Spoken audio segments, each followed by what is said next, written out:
WR told a judge to shove his threats up his ass and pay my client. The judge paid my client. While doing SSA disability hearings a few years ago, I represented a guy in a case that was back on remand from federal court. Long story short, the original administrative law judge, ALJ, didn't follow the correct procedure and denied the guy because he could return to his last work, step 4. Basically, he was granted a partially favorable decision that gave him $700 a month, rather than the $2,100 he should have received. The ALJs are notoriously assholes and try to scare people out of pursuing claims. This judge apparently thought he could intimidate me and my client into withdrawing the appeal by threatening to take away all the guy's benefits. Little did he know, I'm not a moron, and I hate bullies.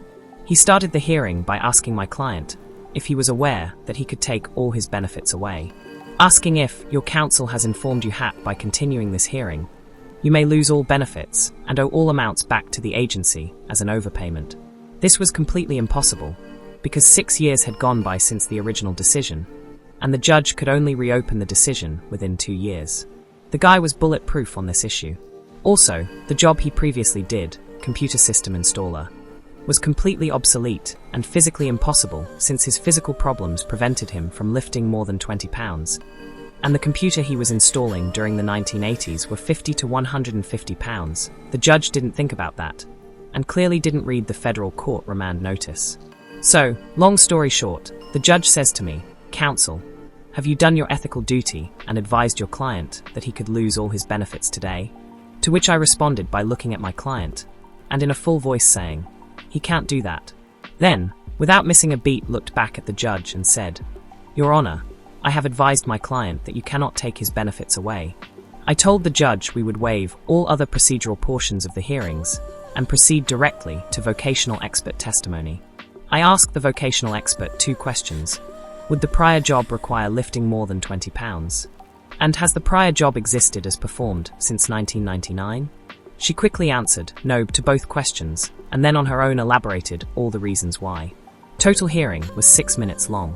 The judge had no choice but to grant the original application, and the guy got $158,000 in unpaid benefits, and $1,400 a month more than he had been receiving. He broke down into tears and said he could finally keep the promise to his wife to return her ashes to the beach they got married on in Hawaii, a dream he had years ago decided would be impossible. Best day of my career so far. Edit. Wow, thank you so much for all the positive comments and support. I don't feel like I did anything special. I just did my job. It was sweet to shove it down that judge's throat though. To everyone out there struggling, or with a family member struggling with the disability system, I wish you the best of luck. Unfortunately, it requires having a good judge, and in some places, looking at Seattle, that's almost impossible. The system is rigged against people, but there are some good things that happen. And yes, I represented some people that probably weren't disabled, and won some. Mental health is the worst of it, and where the most injustice happens. For those of you struggling with those issues, please go to therapy, take the medication, be honest with your providers, and advocate for greater care levels. Without the evidence, it's almost impossible to win, no matter how objectively disabled the person may be. I've got a bunch of other stories that are like this. This is just one that always sticks out to me, primarily due to the client's tears and sense of hope for his wife's ashes. Something I'll never forget. Best of luck to everyone out there, and take care of each other. We're all we've got. Cherish life.